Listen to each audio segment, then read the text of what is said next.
says it's recording, but we didn't get the annoying voice, so yay.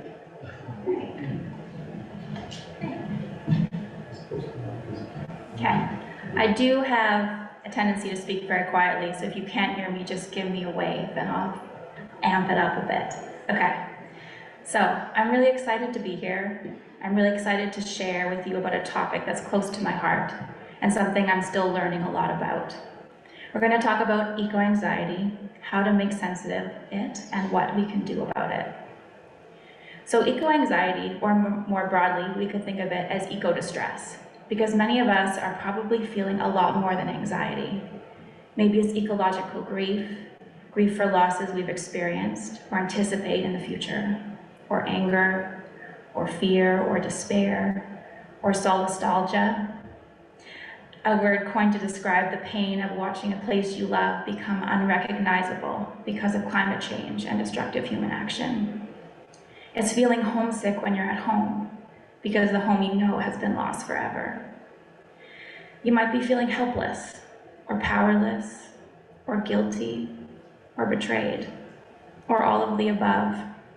These are all common emotions when it comes to the climate crisis. And even though we might not talk about them often, the research shows a lot of people are feeling them. Now, historically, mental health professionals haven't always dealt with these emotions in the best way. There's been a tendency to see these responses as signs of disorders, to pathologize them or assume they're really about something else. For example, I've heard therapists say that it seems their client is distressed because the glaciers near their home are melting, but the therapist wonders what this distress is really about. Maybe it's about their relationship with their father. But that's not true. Climate change is a legitimate source of distress. Which is why some people shy away from the term eco-anxiety. Anxiety can sound a bit clinical and is often seen as a disorder, which within our medical system usually implies it's an issue for the individual to solve through medication or therapy. But when it comes to climate emotions, we're dealing with a broken system. Societal and structural level issues that are having real, life-threatening impacts on everyone and the planet we love. And depending on how connected you feel to the living world, it can be like watching the death and destruction of your more than human family and home and parts of yourself on a daily basis, not to mention the concern for future generations. So, rather than seeing eco-anxiety as a problem to be fixed, instead, we could see it as a natural, understandable, valid response to a planet under threat. This is a form of what's called practical anxiety. It alerts us to a real threat and gets our bodies ready to take action.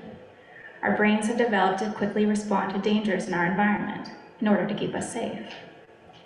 A part of our brain called the amygdala is activated when we perceive a threat, and this begins a whole cascade of neurological responses to stress, sometimes called the fight, flight, freeze response, which is great when the threat is a bear chasing us, but a little trickier when the threat is a global scale existential one that persists over time, like the climate crisis.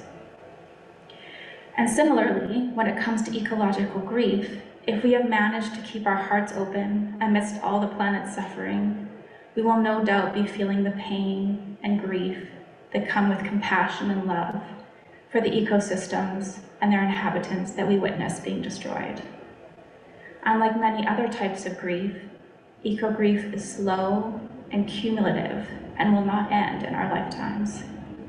If we don't process it, these emotions can end up as chronic stress, anxiety, and pain that we carry in the body.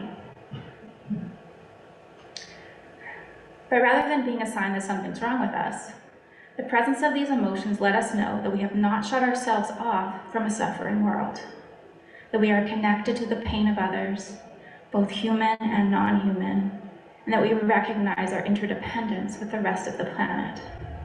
This is a moral, spiritual response that's awakened in us.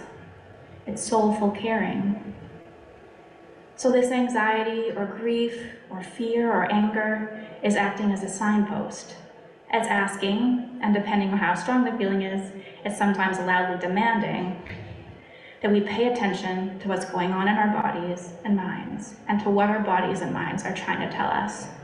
It cues us to identify and live more in accordance with our values. It shows us where to direct our time and energy and care. It lets us know that we are not okay with the status quo.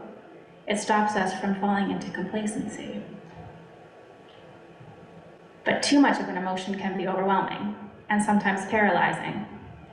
Fear and anger can be incredibly energizing emotions, but too much can leave us unable to think clearly or take action or enjoy life at all.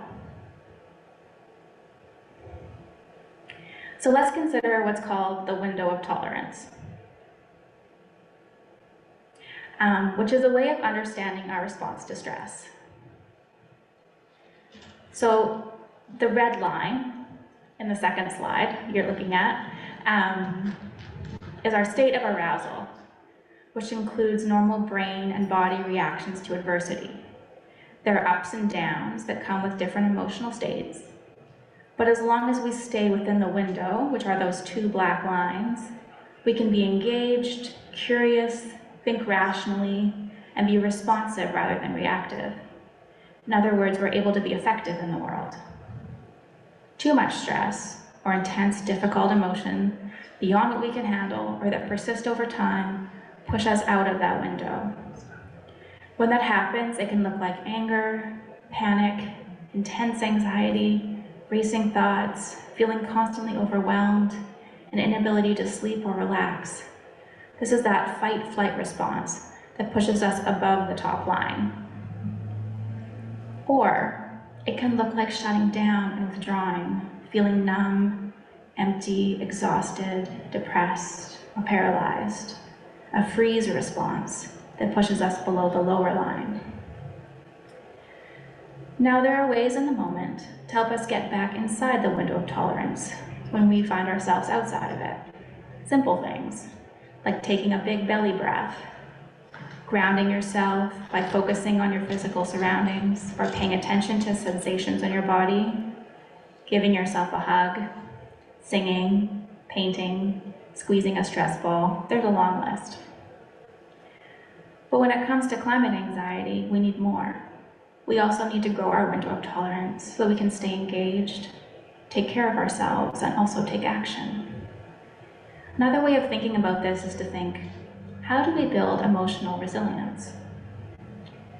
Resilience is a very popular word these days. It's about how we can learn to thrive under stress. But it's about more than our ability to bounce back. It's also about our ability to adapt, be flexible, and find new solutions in an ever-changing environment. Things we need to be within our window of tolerance to do.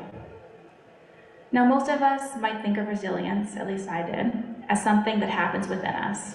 We either have it or we don't. But some researchers have divided resilience into two components: rugged resilience, those inner skills, and resourced resilience, what supports us on the outside. There's internal components and external components, and there's a lot of overlap between them. So how do we build this two-sided resilience so we can stay within and also grow our window of tolerance? Here are a few things that keep coming up in the research, especially related to climate change. Build relationships and community so you have a space to share your emotions and discuss the issues that matter to you, as well as a place to problem solve and combine your skills. Emotional agility, sometimes called emotional flexibility, is approaching your emotions with a gentle curiosity. There's a saying in the psychology world, what we resist persists. Repressing our emotions doesn't make us stronger or more resilient. Creating a container to feel them, to let them flow through us, will. The climate crisis is complex, so we need to be able to work with a complex array of emotions and let them inform each other. For example, consider how your grief also points you toward what you love. How your fears and your hopes are both about the future, a future that you can impact. How the suffering you feel is a sign of your compassion. Treat your emotions as guideposts and consider how difficult emotions might be informing your actions and what guides you. Next, build your access to resources. Seek out supports. Find out what's already out there that you can join in on. Limit your media intake. If you've spent all morning reading the news, check in with yourself. Do you feel equipped to make more well-informed decisions? Or are you feeling flooded and hopeless? Adjust accordingly. Rest. Recharge so you can stay engaged. We live in a culture of hyperproductivity where we are constantly told we are not doing enough. Slow down, listen, give yourself time for reflection. The natural world is the perfect teacher for moving within the rhythms of light and darkness, seasons of rest and growth. Make it spiritual. Find rituals and ceremonies that connect you with the earth. Find ways to integrate your life and your environmental values. Your bike ride to the farmer's market could be an errand, or it could be a ritual that honors the connection between the earth and your body. In other words, find meaning and purpose in your actions that will help you stay committed. Create space for mindfulness. The earth is in desperate need of healing, but it is also our greatest source of healing. Falling in love with the earth again, feeling held by the earth, feeling your belonging can be an incredible source of strength. You're building a reciprocal relationship, like Heather mentioned earlier, of mutual care when you immerse yourself in nature. Gratitude will flow, which we all know is good for our mental health. Now, this is a hard one. Let go of expectations. Sometimes it can be hard for us to measure the impact we're having, or to not get discouraged when it seems our efforts were in vain. Part of trusting our interdependence with everyone and everything around us is continuing to show up, even when the outcome is uncertain, believing that our presence and our energy matters. This is a long list, but I'm not done yet. Find pleasure, joy, and fun. The climate movement is really good at creating fear and alarm. But for it to be emotionally sustainable and to draw others in, there must also be love, laughter, and joy, and probably good food, all things that are good for our mental health. And finally, do something. Take action. This will build your sense of agency. Our perception that we can make a difference has been shown to have significant positive impacts on our mental health. And we can make a difference. Knowing that we're not separate from nature, that we're deeply intertwined with our ecosystem, means that everything we do has an impact.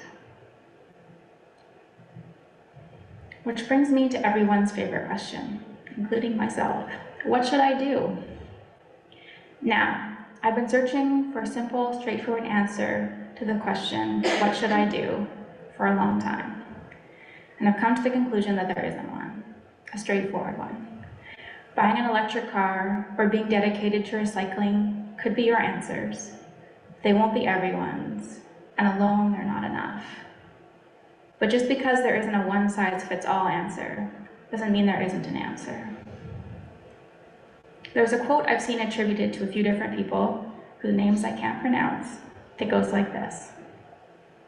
The glory of God is a human being fully alive. I'm not sure who God is, but I think this is what the climate crisis is calling us into, our full aliveness. And that will look different for everyone, and we need everyone. We need artists and politicians and journalists and scientists and farmers and dreamers and organizers and doers and everyone in between. Whatever your passions or skills, whatever makes you come alive, that is the energy we need brought to climate action.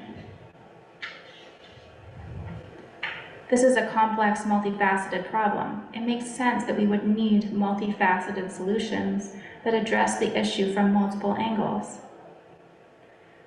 So, practically speaking, Here's one way to think about it. We'll switch slides if you don't mind. If we We're having some We're tech having issues. some tech issues. Okay, I'm no so worries. sorry. That's okay. Imagine 3 circles that are all overlapping in the middle, like a Venn diagram, but of 3. In the first circle is the question, what are your gifts and skills? And maybe they haven't been cultivated yet, but they're just waiting for you to have the courage to bring them into the light.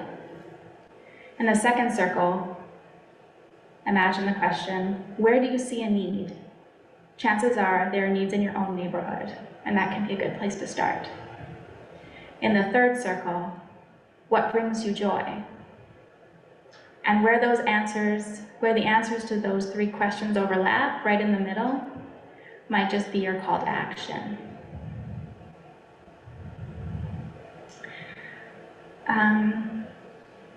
And finally, if that doesn't quite give you the direction you're looking for, if you're still at a loss for a place to start, I'll just throw an idea out there that's close to my heart.